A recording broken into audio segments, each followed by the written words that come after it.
Welcome to the Talkin Trash Addiction Recovery Podcast. We suffered in silence. Now we recover out loud.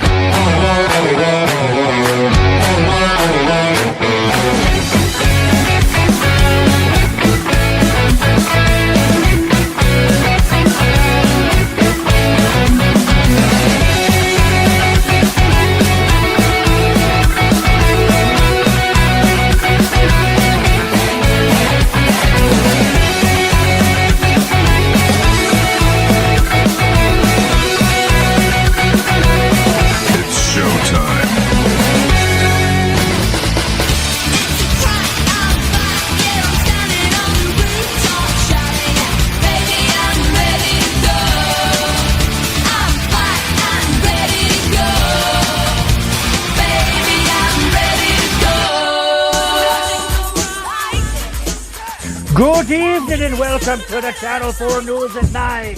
I'm your anchor, Patio Furniture, coming to you live from the Balls Bridge, Ireland Waffle House and Tattoo Parlor.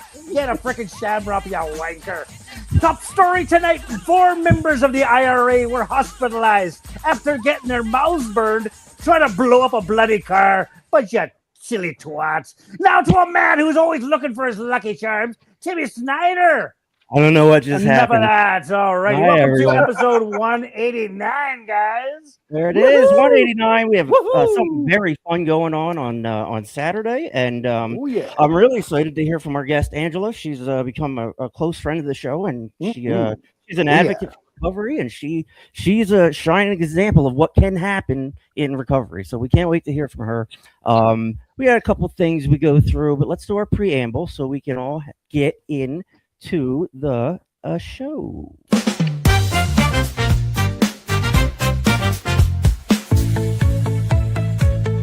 This is our humble broadcast, where ethics and personal anonymity are of the utmost importance. We run this podcast as an act of service to those whose lives have been affected by addiction. We don't do it for profit or notoriety. We place principles before personalities. We benefit from this podcast just as much as anyone else. We all work programs and choose to sacrifice our own anonymity to spread the word that recovery is possible. We do this thing in an attempt to show, as living examples, that no matter how far down the scale we have gone, we will see how our experience can benefit others. That's the 9th step promise. It's our creed we abide by here on Talkin Trash. We feel called to uphold AA and NA principles. We firmly believe that you can only keep what you have by giving it away. Please join us in a moment of silence, followed by the Serenity Prayer. God, grant us the serenity to accept the things we cannot change, the courage to change the things we can, and the wisdom to know the difference. All right, let's go now to meet the team who's talking trash. Yay. All right, first on deck is Jimmy Leibel. Jimmy. Howdy doody. Hey, buddy. How you doing? Everything good? Doing well. Oh, yeah. Like all the like 3 screens going, and I'm liking everyone. There we go. You're a lot. You are a lot. We love it. There's Jimmy. Next on tap is Jimmy's like 61. He's a good guy. 4 years clean, NA sponsor, etc. The other Canadian we have on the show, his name is Bradley Mansfield. Brad joined us about a month ago, maybe a little more. Right now he's on the road in his truck. That's how dedicated this guy is. Jim and Bradley are going to be getting to know each other a little better on Saturday. I'm excited to see what comes from that. That's our boy Brad Mansfield. Brad is 47. He's got a few kids. He's 3 years clean. He's also from Saskatchewan, Canada. And there's me. I am 43 as well. I'm 43. Will's 43. My name is Tim. I do all this stuff. I'm an advocate for recovery. We work hard to spread this message and keep it pure here. I think we do a pretty good job. And then you look at Willie D. Will is, he's got stuff going on. He is a trusted member of the team. He's from Georgia as well. It is about the time we go around and see how everybody's doing. How is everybody doing? Oh, not all together. Not all at once.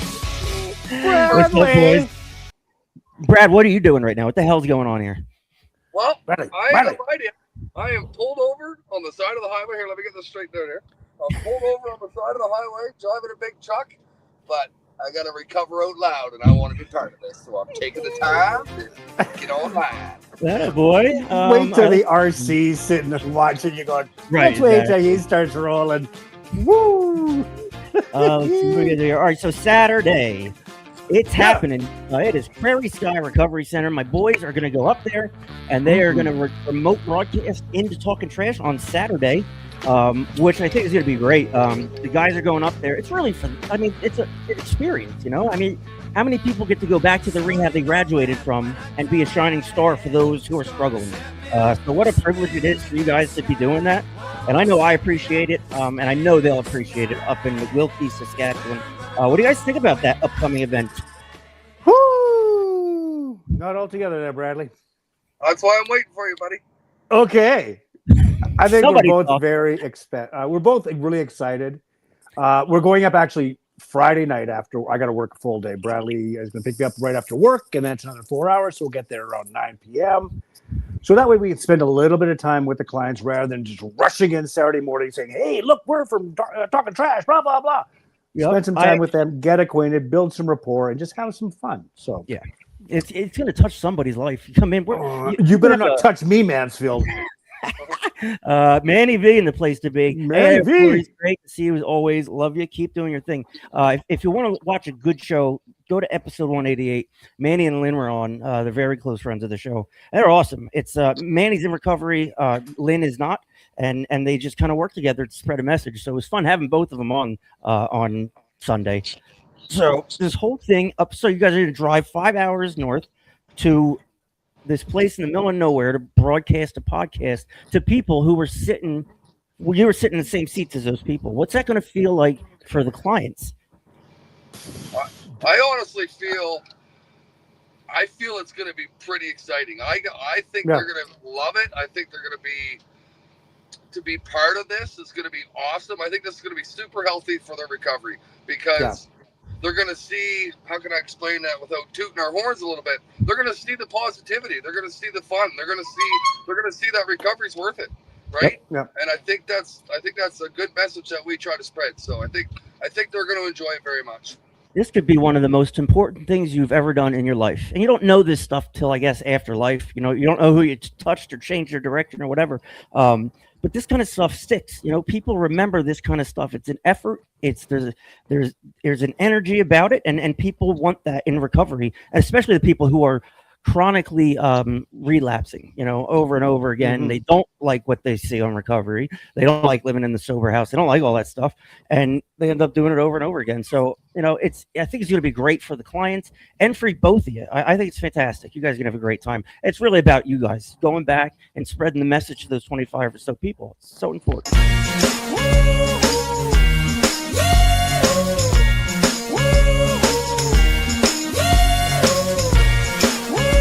Alrighty, we do a little daily reflection here on Talkin Trash, and Jimmy reads it. Jimmy, Alrighty, for our daily reflection for March the 18th, real independence. look at Will. With the more we becoming willing to depend upon a higher power, the more independent we actually are. From the old 12 Steps and 12 Traditions, page 36, I start a little willingness to trust God, and He causes that willingness to grow. The more willingness I have, the more trust I gain. The more trust I gain, the more willingness I have.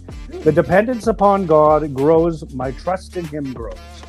Before I became willing, I depended on myself for all my needs, and I was restricted by my incompleteness. Through the willingness to depend upon a higher whom I choose to call Gad, all my needs are provided by someone who knows better than I know myself. Even the needs I may not realize, as well as the ones yet to come. Only someone who knows me that well could bring me to be myself and help me fill the need in someone else that only I am meant to fill. there will never be another exactly like me. And that is the real independence. There you go. That's from the Book of Daily Refraction. Jacks. The word that sticks out to me is incompleteness. I look back and I was incomplete, and I was filling that hole with things that don't actually fill it permanently. And that's where my incompleteness came from. What do you guys think about that? I think for me, when I read that, or when Jimmy read that, I heard trust. That's the one I heard. Yeah, there's one. Like, for me, trust was a really hard one. Like, I'm starting to learn to trust, and I'm earning people's trust back as well with my recovery.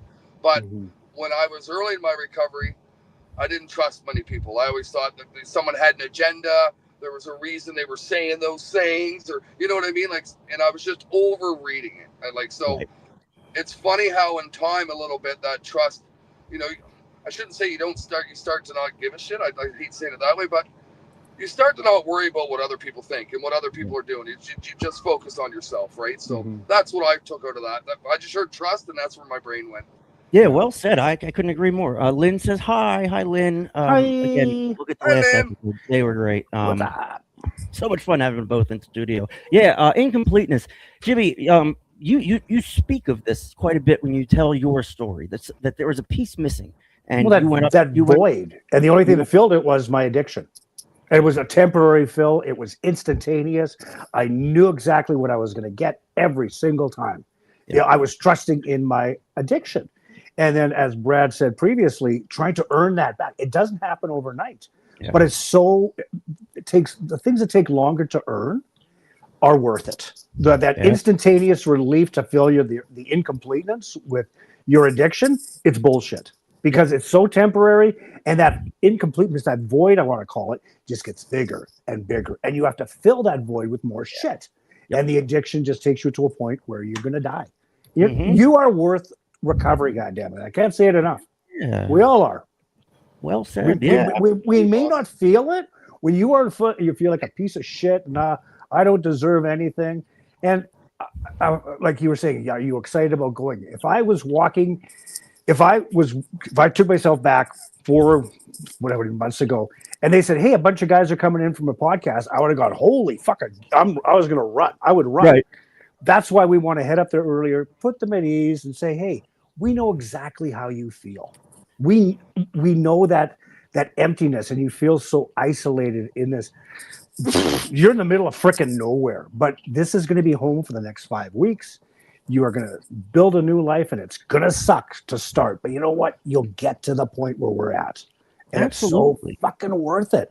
Right, Bradley? Say yes. You guys are going to be great. Absolutely. All right, here's a new little... all right, let's do this. I whistled for a cab, and when it came near, the license plate is fresh and the dice in the mirror.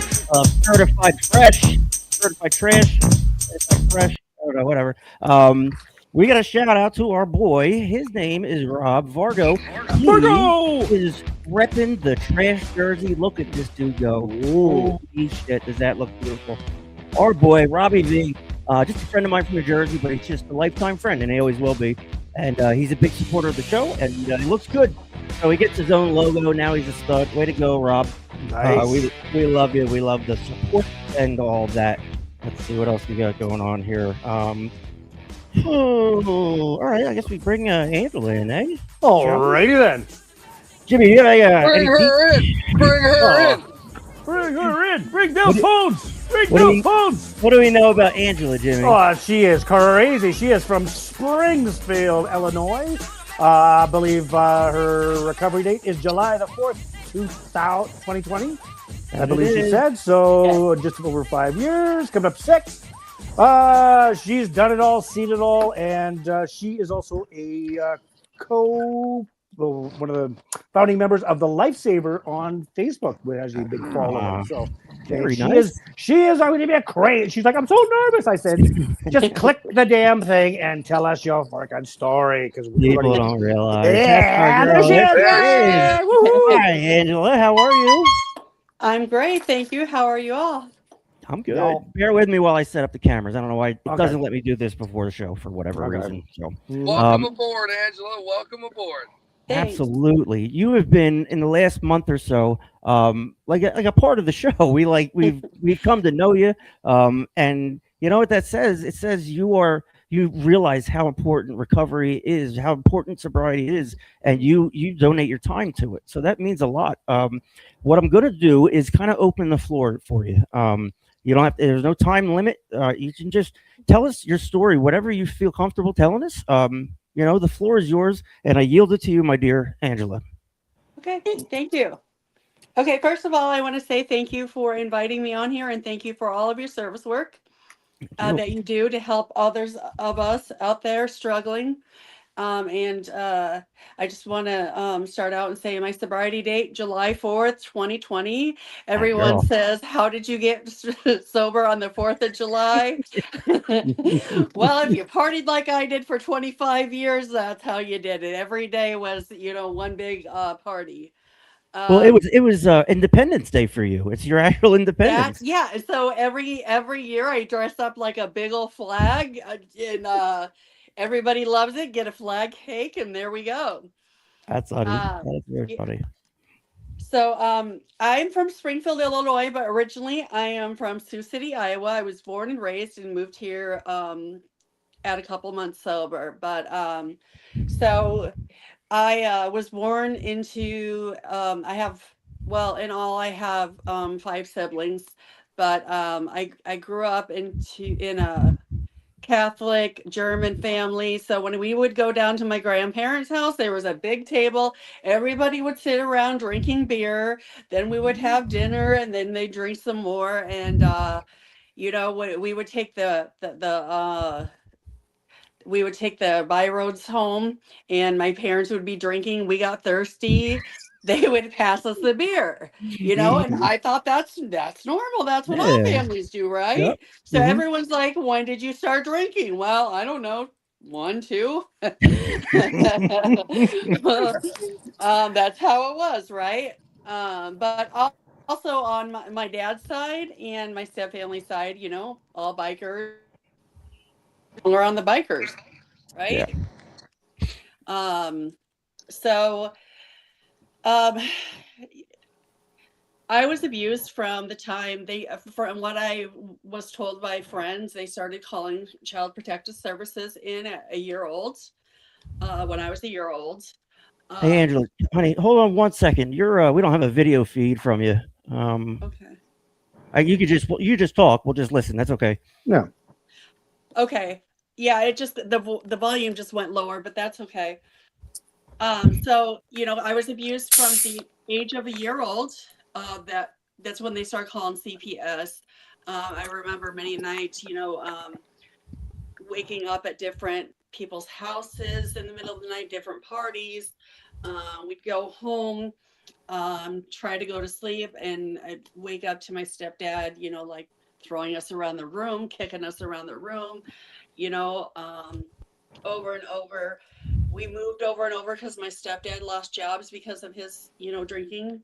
When we moved to Montana, it got worse. That's where I was knocked unconscious and kicked down the steps. And that's where they feel like my epilepsy started from. So 14 years old, I was removed from the home, went to, a pastor's home. Actually, I was staying with relatives, and then foster care, a bunch of foster homes. 17, I was done with that. I started going on, I went to independent living, and graduated with honors, but I had no business or no wanting to do anything more with my life. I was done taking care of myself and everybody else around me. I just wanted some free time, right? And we all know where that leads. Yeah.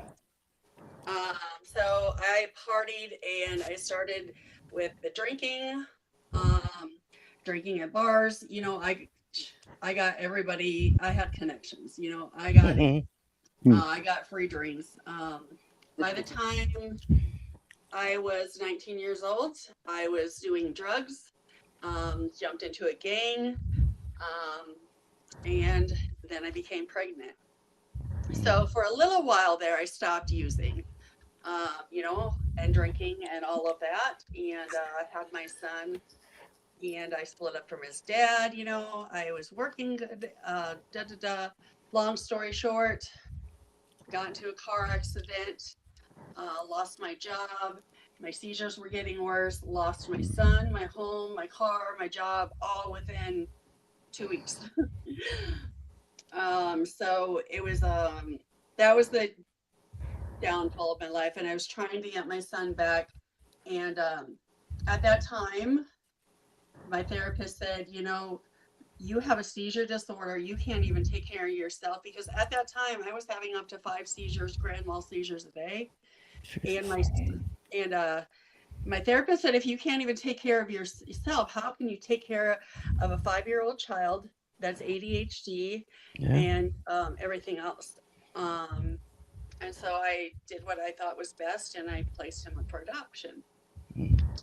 Stayed in bed for days straight, and then I went skyrocket from there. I wanted to fill that void. I felt like from a very young age, the abandonment issues, and then when with it, went over and over again, and then with my son, again, the abandonment issues. And so, like Jim said, I wanted to fill that void, and so I was feeding it with whatever I could, whether it be alcohol, whether it be drugs, whether it be a man, whether it be, the gang life, and violence. I was filling it with that.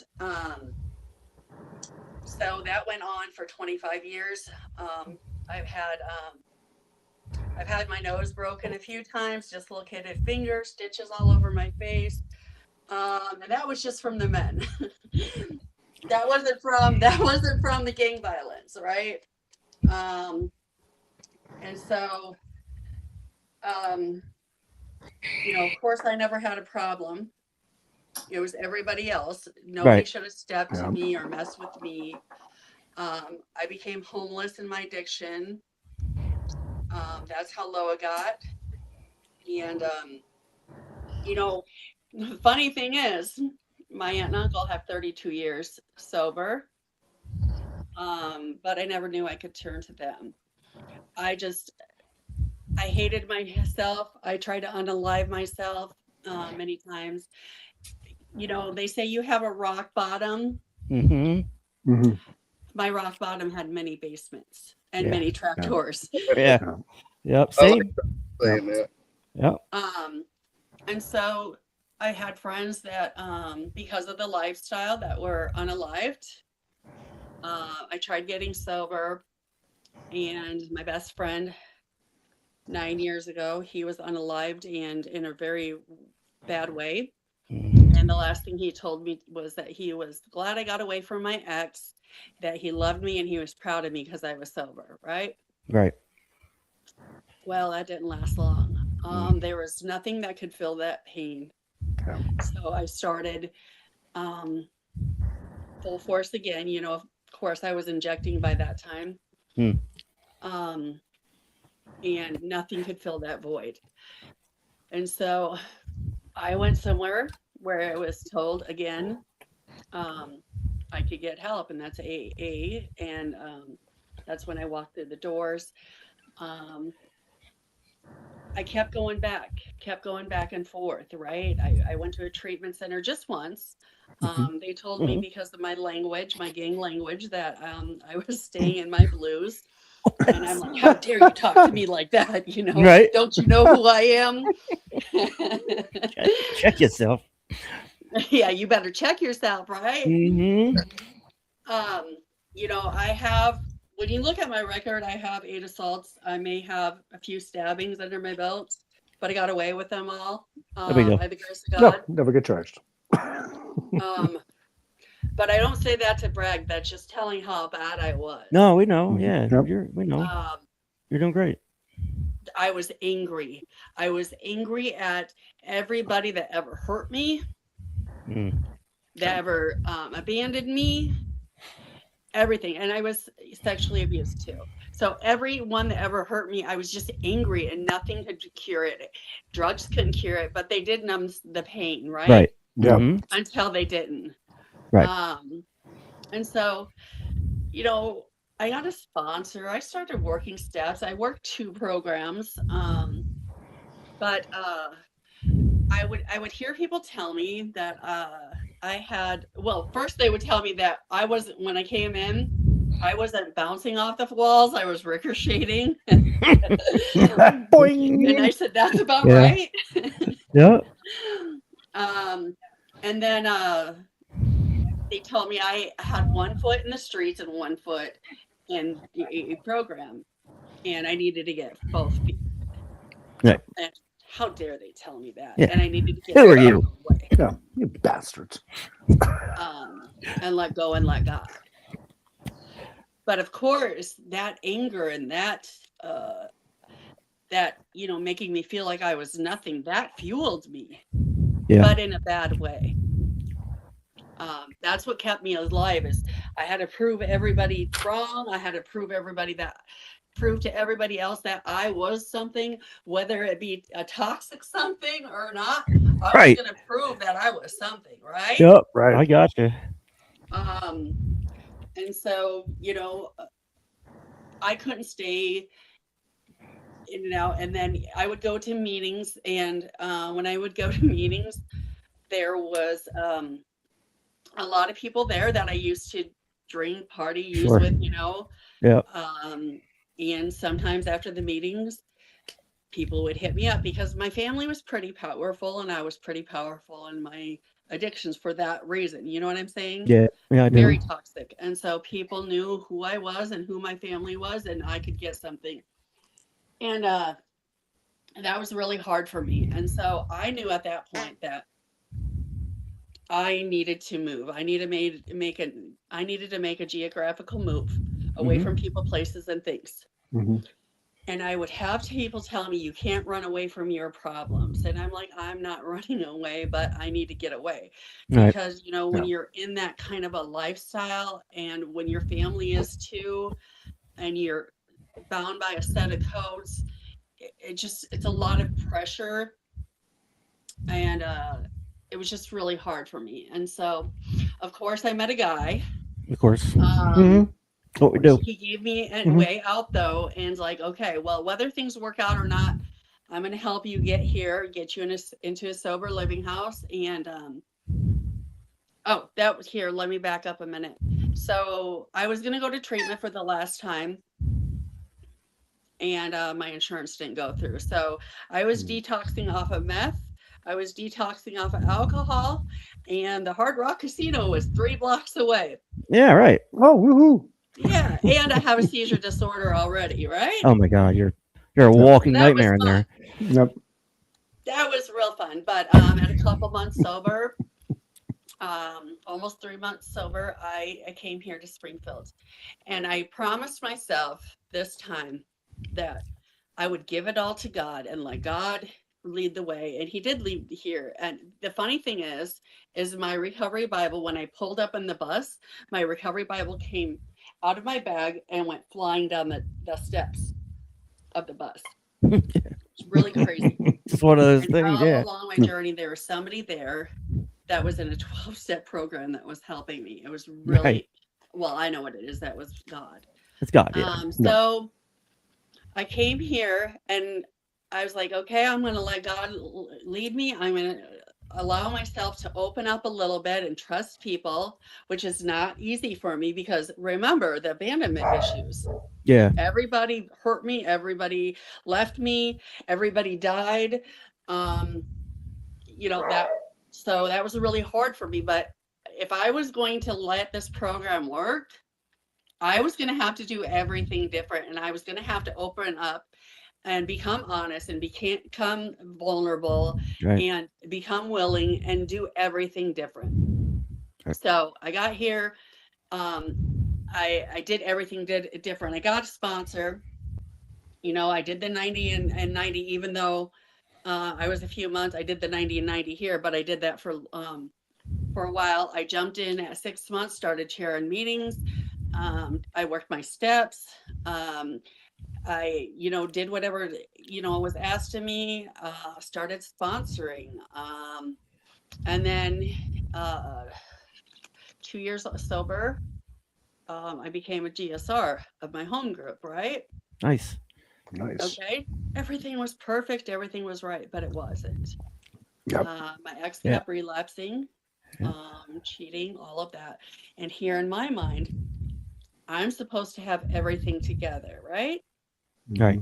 That's not supposed to be happening in my home, because if I'm working a program of recovery, everything's supposed to be perfect. Oh yeah. Surprise. But Yep. yeah, life on life's terms happens, right? Right. And before he took me down, and it got physical that night between us. So I left the next day, and I broke down and I told my group about it. And here's the thing: I had a messed up knee, and I'm gonna cry here. Everybody from my group helped move me. Anything I needed was provided for me between my group and my church. Everything from top to bottom was furnished for me. Moved in. I wanted for nothing. Nice. And that's the power of the program. Sure. And I had to do what I had to do to save myself. And I'm still friends with my ex. It took a long time of forgiveness, and I try to help them. But, Yeah. some people, you have to keep a boundary and just keep praying for them. So here I am, 5.5 years. Hell Hell yeah. When I became the GSR, I was told that I had to get a service sponsor, right? And your service sponsor helps you with your traditions and your concepts. Right. So I got her, okay, and so I went. My addictions left me beat up, in a angry state of mind, homeless for 4 years, off and on. The depths of darkness, like the bottom depths of hell, and I felt completely worthless. Everyone had made me feel like that. Well, I really felt like that then. And then coming to AA, people told me I wasn't worthless. Made me feel loved and like I wasn't worthless. Made me feel valuable. I love that you say that, Angela, because that holds so true with me, where you feel like all those years of our active addiction, we felt like shit. You know what I mean? We kept going through it, going through the motions just to keep, like Jimmy says, to fill them voids. You know what I mean? And then when you start getting into recovery, early in recovery, like you did so many wicked things, man.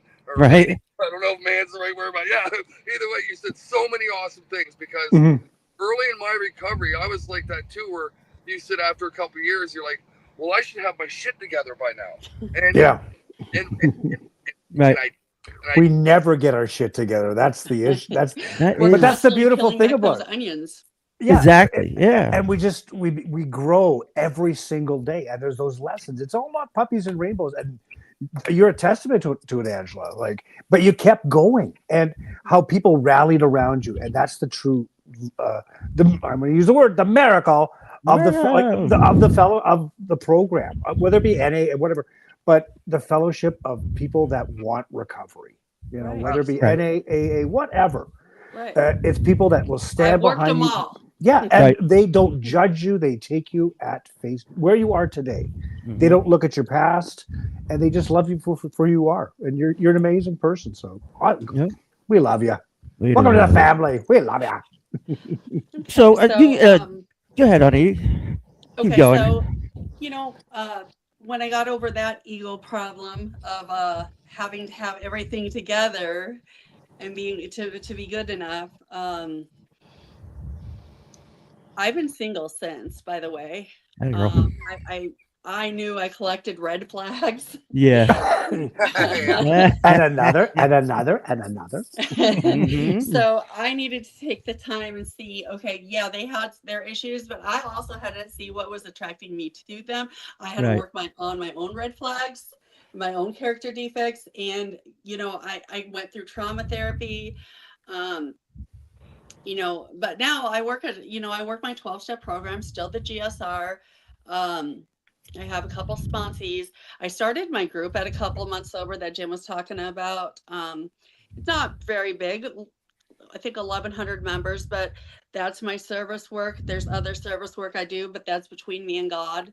Yep. I do other groups too. I go to recovery rallies. My bro Drew Hicks helped me back from my last relapse. I've met him. I'm going to one in June, a big one in June. I think 4,500 people there. Wow. It just like broadens my recovery. I go to conventions. Whatever I can do, I do to broaden my recovery and do everything different. Now it's weird coming from the life I came from with bikers party, gangs party, like all kind of that, to like complete silence. And I realized the silence wasn't silence, it was peace and serenity. Right. Wow, what And a I was statement. like, what the hell is this shit? Oh, you mean I don't have to worry about who's going to come through my door, what they're going to do to me, what their agenda is today? Oh, okay. And I had to sit in my own skin and start feeling comfortable in it. And today I do. And, for the first time ever, I'm going to be 50 in May. For the first time ever, I really, truly love myself and feel comfortable in my own skin. Today, okay, so some miracles. After I forgot here, after I left my hometown, my little brother and my best friend were federally indicted. Jesus. So if that wasn't God doing for me what I could not do for myself, I don't know what is. Yeah, exactly. So I went back. Okay, so my mom, the hardest thing that was going to be the hardest thing when I got sober was my mom's death. Well, my mom passed away. She was left in her own matter by her abuser, and nearly unconscious. And Yes.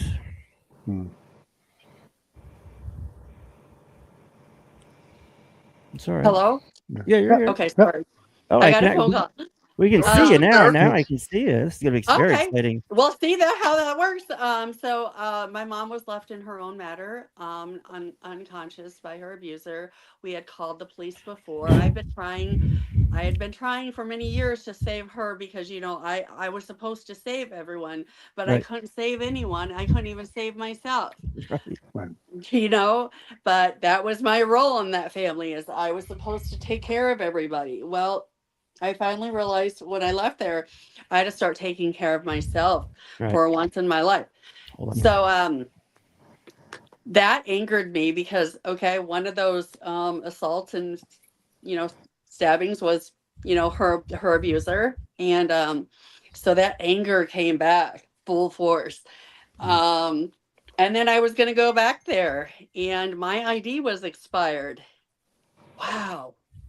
With all those feelings and rage and my ID expired, I think that was a God thing. Something else going on here. Yeah.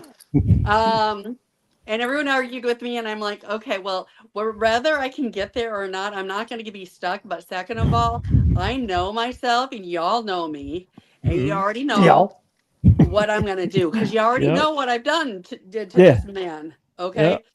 So I need to work with my sponsor and everything, my sponsors, and work on this anger, work with God about this anger, start praying for him every day and asking, for God to give him everything that he's given to me, which is really hard. Really, really hard. I'll bet it is. Oh, more than you know. And I still go back and forth with that. And you're supposed to pray for somebody for 2 weeks, and it's been almost a year now. Just give it time. I'm still working on that one. Yeah, time takes time. So I went back in November. That best friend of mine that was federally indicted, I got to see him at a meeting and give his daughter her white key tag. Wow. Awesome. Nice. That's powerful. And I got to see family. Many, of my family, they had their own addiction problems, and we all at one point said we needed to give each other space So we didn't we weren't codependent on each other and each other's addictions and lead each other back. Yeah. Right. So let's fast forward to today. Okay, yeah, I'm the GSR. I do my service work. I constantly have people all over the world, reaching out to me, and I don't know why, because I'm just some junkie, homeless junkie, right? Well, God changed that. And he changed it to where, like, some of the things that I went through, those traumatic things that I went through, there's somebody out there that's gone through that, and like they don't think anyone understands. Right. Well, okay, one of my friends, her boyfriend was murdered, unalive, sorry. And I was there to help her. And she was then stuck in her addictions. And today she's clean and sober. She is a director of nursing for a treatment center, making $100,000 a year. Wow. See? Wow. Yeah. So, this farmer junkie can do some things, right? Yep. Through God, though. Only Yep. Light through at the end of God. the tunnel. That's for Yep. sure. Yep. And then, Lynn says hi, Angela, and hi. lovely Barbara Hooten says she loves you very Love much. you too, sister. We love her too. And- We're today. Well, like you're involved in service. You're 5 years clean, and you're still going at it. You're doing. It's like the pink cloud's obviously gone, and a lot of people hit that pink cloud thing. First couple months, they're on fire, and then boom, they're gone. And you seem to have leaned into it rather than try and grab it all at once, because as addicts, we want everything instantly. But leaning into something, kind of feeling it out, to be the servant that you are now, it means, it says a lot to your character, to me. So I just think it's fantastic. So today, what 5 years in, how do you keep it like fresh? How do you keep it like in line? I get to work with other alcoholics and addicts on a daily basis. I go to a minimum of 2 meetings a week, but all day, every day, I spend helping other people, whether they're inside or outside of addiction. They keep it real for me. I get to see the miracles. I've seen so many friends that I used to party with, the lights come on. My brother got out of federal prison 4 months ago, and he's doing good. And instead of being a bad influence on him, today I'm a healthy influence on him. Yeah. Things like today, I got to give my service sponsor her 41-year sober coin. That's awesome. Shut up. Yeah. What I'm talking about. Woohoo. Yeah, I got to sing happy birthday to my 7-year-old nephew today. I've got some of my family back. The family that I ran away from, God said, no, I can restore families too. Just watch. Yeah. He's slowly restoring my family. And, the members in my group became my family. And now it's like, I'm slowly getting some of my family back, and it's a beautiful thing. And, my biker cousin, like, I went back to Iowa and I went to some meetings with him, and that was really cool. And my brother it's just a beautiful thing. The promises do come true, and I see it in my own life, and I see it in so many others, and that's what helps me to keep doing it. To see that the light come on in somebody's eyes that has been lost in darkness for so long, that's what keeps me going. Hell yeah. And know you can what, see it. Angela? Yeah. From what I see, it's because you probably don't even know how much of an inspiration you Right. are to people. Yeah. So that's the wicked thing about recovery. Like, from hearing your story and all the things that you've been through, it wasn't pleasant by no means, but you've come through it, and you're fighting through it, and you're trucking along forward. Like, that's so amazing. So the presence that you bring to other people to see what you're doing is an absolute inspiration. You know what I mean? So that there speaks for itself right there. Yep. But I mean, in a humble way. Like, you're not coming across condescending, and you're just, this is Angela, and you just tell it the way it is, and amazing. That's the way recovery. That's the beautiful part of it. You don't have to put any airs or graces on. You're just being your true self. Yep. Rob Vargo says you look great, Angela. That's nice. Yes, she does. She looks great. I mean, what did Angela look like 5 years ago? I wonder. Like, oh, you don't want to know. Right? We all do. Hot mess. Isn't that a shitty thing? Hey, when a fella fella looks back on old pictures, like, oh my god, I look I know. terrible. Look, I avoided have the green camera. eyes in my pictures. They look black. Yeah, I That's avoided funny. the camera for forever because I didn't want to look skinny and have it documented or whatever. Ridiculous. Something else I wanted to share, if it's okay. It's like you talked about fear and you talked about anger. Sorry, and it's so crazy. So I think I'm learning a little bit about it. I still got a long ways to go because this recovery journey is a battle right to the end of life. But anger for me, I always found always had different little branches of emotions. Like I don't think that was ever the main event for me. When I was angry, was I jealous? Was I scared? Was I, you know what I mean? Like I didn't know. So I'm still trying to figure that out. But anger was always the easy one to go to. We learned that as a baby. You know what I Oh mean? yeah, Yeah. it's inherent. We have it in us. So, If mommy never give me the booby, I screamed out of mad. Right? That's how I we gotta. like first one that we jumped to though. It really Yes. is. And Yep.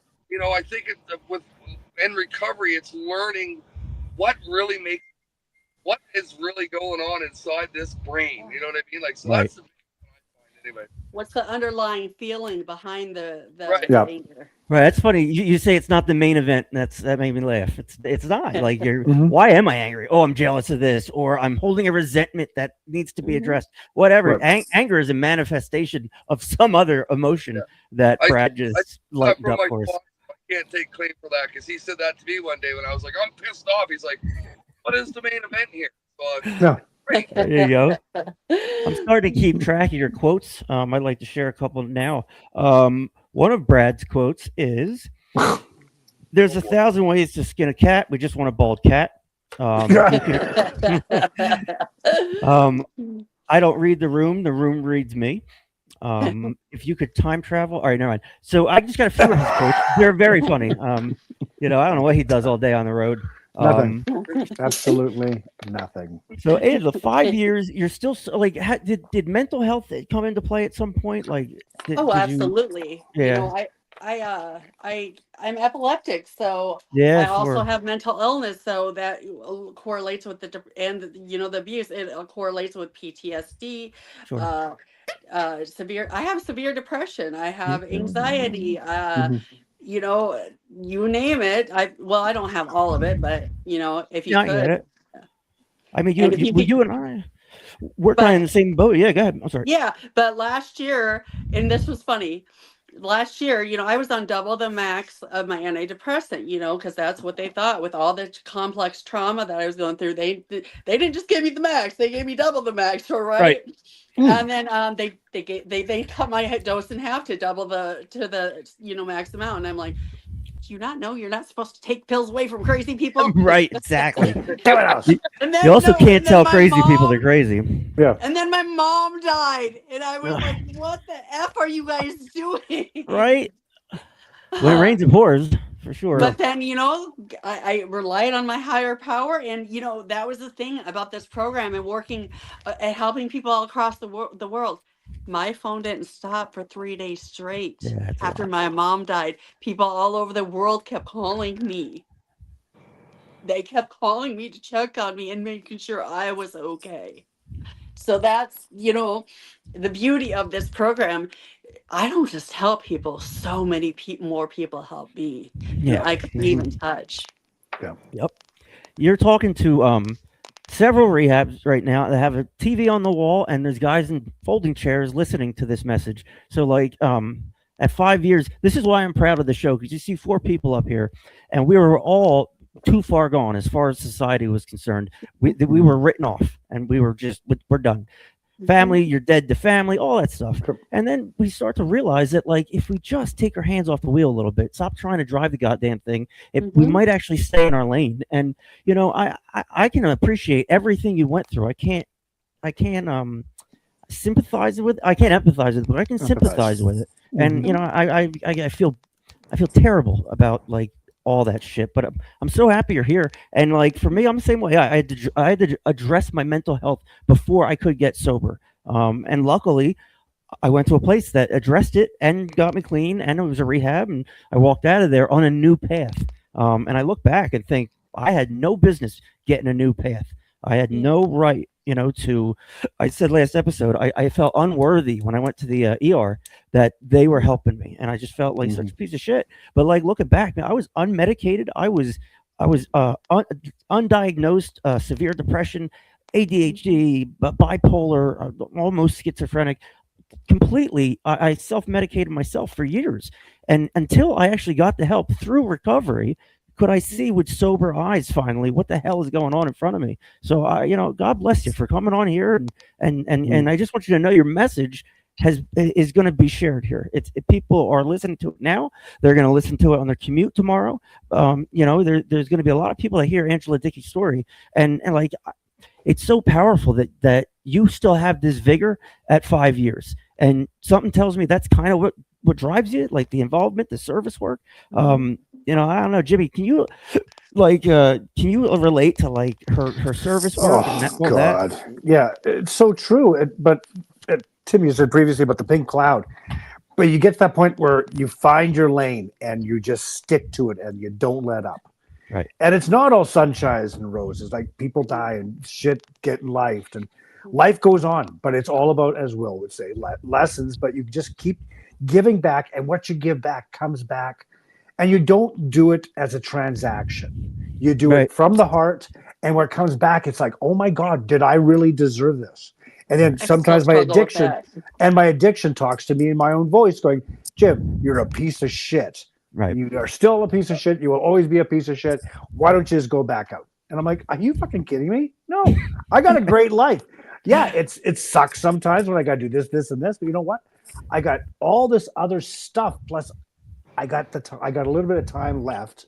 Whatever time I got left, I'm going to use it to the best of my ability to help others. Yeah. And that's pretty simple, really. It is. And Angela's a living example of that. So, what do they say? We love you. Simple program for complicated people. Is that exactly? Yeah. Yep. I like to use dark humor too. That helps. Us too. Believe me. Oh yeah, she's. They call me the queen of memes. I love it. But you know what, Angela? That's another thing that I love too. If you can't have fun in your recovery, make jokes and carry on and shoot the shit like that, that's what this is for me. Recovery is fun. And I didn't think it was gonna be, because I'm scared. You know what I mean? Yeah, I know. It's that fear. We talked about mental awareness. When I first went to rehab, I went to rehab thinking I was a cokehead. I come out of rehab knowing I was a cokehead, knowing I was an alcoholic, and knowing that I needed some awareness. So you know what I mean? Like, I went thinking I was a drug addict, and then I come out and I needed way more help than what I thought I needed, type of thing. And but that's the beauty of it, because you start to learn shit about yourself. You know what I mean? It's like who you really are, right? Like, what makes me tick, type of thing. Yeah. Jimmy said something about sitting in silence. What did you say, Jimmy? That it's something about being sitting in silence. The silence that comes with recovery and getting clean is overwhelming. It's almost deafening. It's like, what do we do now? And we gotta find an Angela said that, and it's so true. Like, when you said it, like, Angela. oh my God, the light went on. Right. And because all this chaos, and all of a sudden it's serene. And it's like, okay, I'm used to all this shit going off and people bursting through the door and total pandemonium. Yep. And then all of a sudden it's like, holy shit, I can hear crickets. Now what do I do? I can remember taking your time, running the film to the end. Yeah. What do I do? What consequence do I want? Right? The outcome. Absolutely. And that's really well said. I mean, yeah, Jim. It takes a long time to learn those lessons. Like, you're not going to get it the first time. I mean, all the decisions, it's live and learn. And what Jimmy just said there is like 1,000,000% true in my eyes, because early in your recovery, you're totally right. Like, you're used to the hustle bustle, you know what I mean? And then all of a sudden you're like, holy shit. Like, it's almost like that silence scares you, because you're not used to that. But so look, I'll say this to people in early recovery, because that's something I struggled with, was, Jimmy, I love that saying, watch the film to the end. Because if you do that, you're going to learn a lot of things. You're going to learn a lot about yourself. And Rome wasn't built in a day, so you got to take your time. Ooh, I like that one. Yeah. Did you? Is that yours? He just made that up. He made it up. Well, Woda wasn't built in a day. Actually, it probably was. Probably an afternoon. Yeah, but that's that's what I love about Jimmy. Jimmy's got so much knowledge and brings so much to this podcast, and he's so full of shit, right? Yeah. I love you, Jimmy. I'm sorry. Yeah, it does. Our two Canadian love boys you. here are, there's such great advocates for recovery and the show, and it's such like a privilege. Sometimes I feel like I'm not, I guess, not worthy to be in this mix, but like here I am. But like I try to keep it green and not like think too highly of myself, or and that's a daily thing I have to do. I have to check myself daily, do routines. Routine is really important in early recovery. You know what's coming next, how many steps it takes, how far and how much you have to lift and all that. In early recovery without any help, that silence can be deafening, and it'll drive you right on back to make that silence go away, and then we realize it. We don't even realize that's what's happening. So I just wanted to say too, like everything seems to be going good, just getting, over and good in life, and then something else comes along, Right. and I thought I was done healing for now, and something came up about a month ago, and I always thought that I blacked out a bunch of my childhood because of my physical abuse by my parents, and there's a lot more than that I'm dealing with, that I'm still processing through. There's somebody that's in federal prison right now for our 8 victims, and he groomed me. And so I'm working on that, and I didn't know that was a word for it, but that's what my service sponsor explained to me. For a few years he did that, but the thing is that God puts people in your life to help you, and the lady that testified against him, she became an advocate for Iowa's missing and exploited children, and she's been helping me deal with it along with friends of ours, and it's like we become like sisters now. It's totally family. awesome. You can't choose your family, and you can choose your friends. We can choose who we hang out with, and people to edify our own recovery. We're going to look at our clean time as a team. You guys, hold on a second. Jimmy, what is What? did you look, this is what I do when I'm stalling and I can't find Yeah, it. it's like I know it's here. I mean, I'm not all right. Whatever. Our team clean time. I had it. What are you doing? Mac and cheese in the car or what? That's Angela. Nope. This fucking thing. All right. That's just for today. Our clean time is somewhere. Maybe I don't. Here it is. All right. Anyway, $8.98 for Will. Way to go, Will. Car wash. 900 on Friday. Mr. Willie Dial-Up Douglas. So today's got $9.91. 9 more there. More. All right. Big B, 1134. Attaboy. Yeah, boy. You. And Jimmy coming in hot, 1563. That's a lot of days to be clean and sober. Way to go, one day at a everyone. time, man. And Angela's coming up 6 in June. And Angela's coming up 6. Oh, yeah. All right, we're going to play a little game before we get out of here. Dear. It's called Come on, Brad, let's play a game. We're going to... what game are we going to play in the car, Brad? No, that's great. All right, this is how this works. Everybody, shut up, Jimmy. We're asked a question each round, and everybody gets a turn to respond to that question, and then they can pick who goes next. So how we'll do this is like this: taking turns. I just explained that. This is round 1. If you could have a superpower, what would it be? Now, think of a number between 1 and 40, ladies and gentlemen. 8. 8. Brad? 37. Jimmy? 17. Wrong. It was Brad's. Brad got it. Brad was closest. 33. All right. So if you could have a superpower, what would it be, Brad? Silence? Superpower, what would it be? Honestly, I don't know. I think. Read at a grade 5 level, maybe? Yeah. Well, yeah. Work on my read. You're in? I'll be straight up. I don't know if I'd want a superpower because I'm happy the way I'm working right now. I don't think I need anything fancy. I don't think I need anything special. My superpower is my recovery, and I feel fucking great about that. So that's a great answer. Pick the next victim.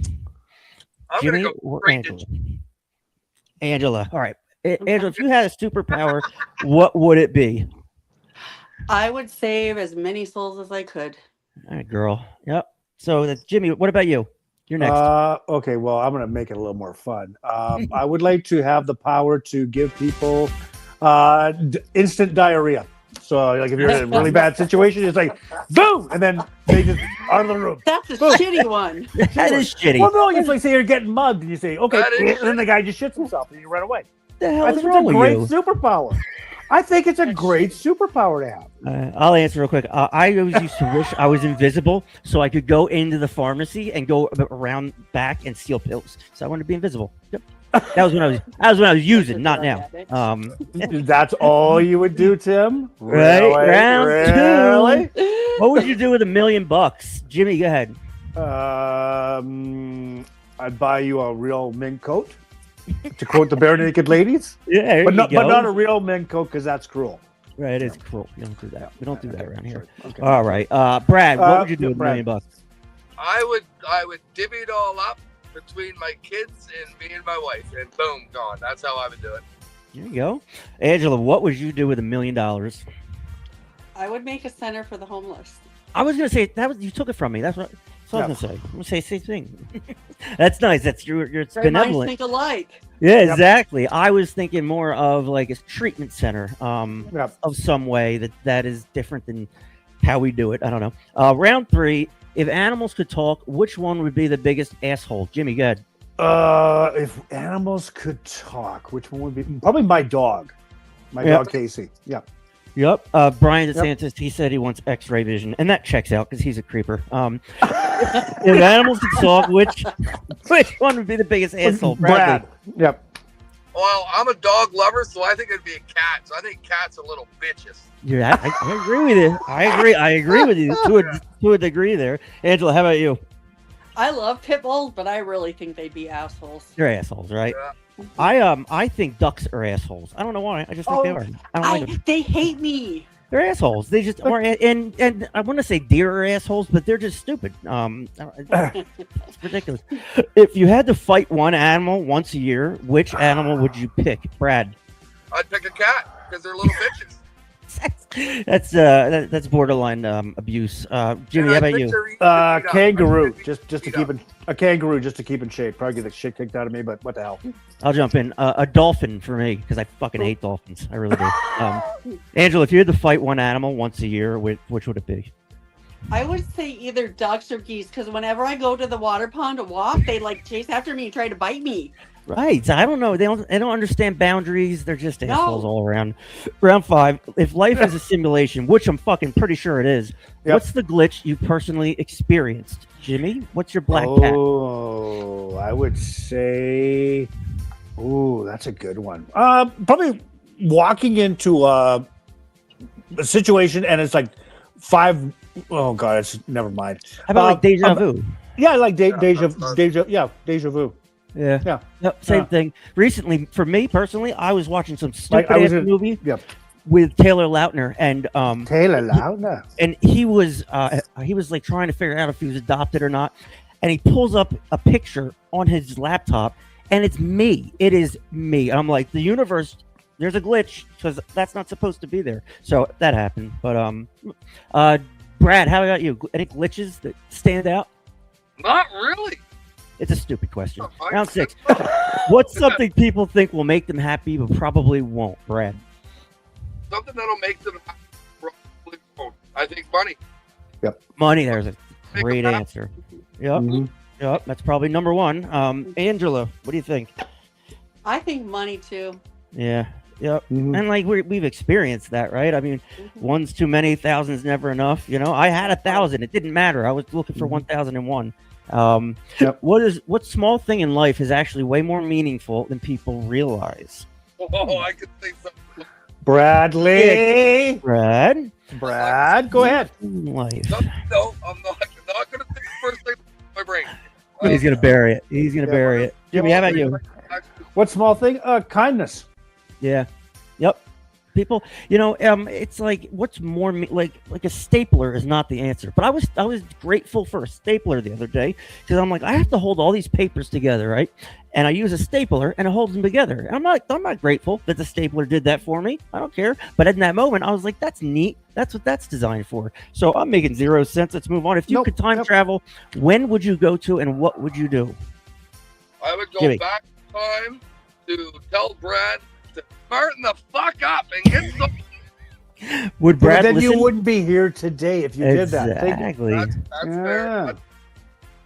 I struggle ending the show when we have lots of people watching. All right, Jimmy, how about you? If you could time travel, Marty McFly, what would you do? I would go back to watch my grandfather wrestle in the Olympics. Interesting. Cool. I would go back to 1974 and watch the Flyers win the Stanley Cup in Philadelphia. That's where I would go. And everybody else wants to kill Hitler and all that shit. You can't mess with the timeline like that. That's not how it works. No. And I'd go finally, back Angela, what would you do if you I'd go had a back and DeLorean? hug my younger self and tell her I loved her. There you go. Yeah. What would your younger self say back? I wonder. I don't know. Yeah. We could time travel. It's all right. I love it. All right, let's do our just for today and get out of here.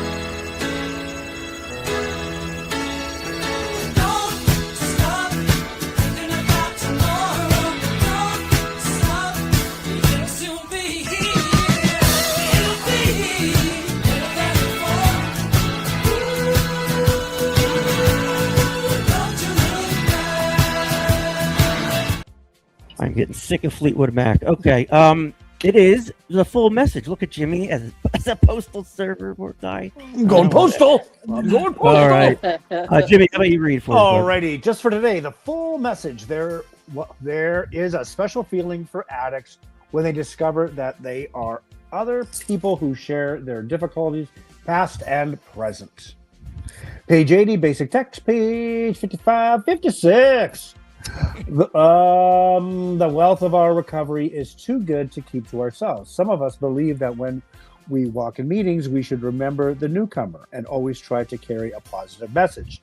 But sometimes the most positive message we can carry is that we are always going through difficult times. And in our recovery, we are staying clean in spite of them. Yes, it's gratifying to send out a strong message of hope to the newer members. After all, no one likes a whiner, but distressing things happen. And life on life's terms can shock ways, even through the recovery of long-term members of Narcotics Anonymous.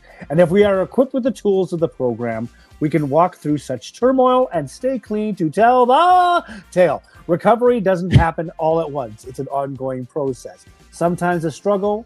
When we dilute the fullness of our message by neglecting to share about the tough times, we may walk through our own journey. We fail to allow the newcomers the chance to see that they too can stay clean, no matter what. If we share the full message of our recovery, we may not know who benefits, but we can be sure someone will. Douglas! Just for today, I will honestly share both the good times and the difficult times of my recovery. I will remember that my experience in walking through the adversity may benefit another member. Yeah, have it. The full message. It's important to get the whole message. Oh, yeah. All right. If you're earlier on in recovery, go on to the App Store and either download NA Meeting Search or Meeting Finder. That's the therapy you need right now. It's the only thing out there other than personal therapists. On Saturday, very exciting, we will be live on site at Prairie Sky Recovery Center in, where is it, Wilkie? Actually, Leipzig. Leipzig. Yeah. So we'll be live there. I'm really excited for that. It's going to be a good time. What do you guys think about this weekend? It's going to be interesting. It's going to be a blast because, like I say, these people who are coming in, like people that are graduating, they'll be a little more open to it. But let's just say if someone was admitted, let's say on Monday, and then 5 days later, these two assholes walk in the door and we're like, yeah, talking trash. Oh, yeah. They'll be like, fuck. They'll be looking for a bed sheet or a beer. But we just want to. Oh, if you want to like celebrate your clean time or share it with us live, we encourage you to drop it in the comments, and we'll make a big deal out of it. We'll set off fireworks and horns and stuff. All right, sorry to cut you off, Jimmy. I just wanted to give people a minute to share their clean time. Eric D is 456. Days so right close on, close to 456. There he is. All right, everyone. Eric. Sorry, we blew that one. Very exciting. Saturday at 2 p.m. they said? 2 p.m. Central Standard Time, which is 3 p.m. Angela time, 4 p.m. Timmy time. Gotcha. All right. Trying to explain to Angela the time difference between Saskatchewan, Illinois, and Georgia was like, okay, I'll make a Venn diagram and send you a pie and all that kind of stuff. But it worked out well. She's going to kick my ass later, but it's okay. We love you, Angela. Thank you, Angela, for sharing your time and your story. It'll resonate with many. And thanks, guys, for your support and your dedication to what we do. We will see you on Saturday.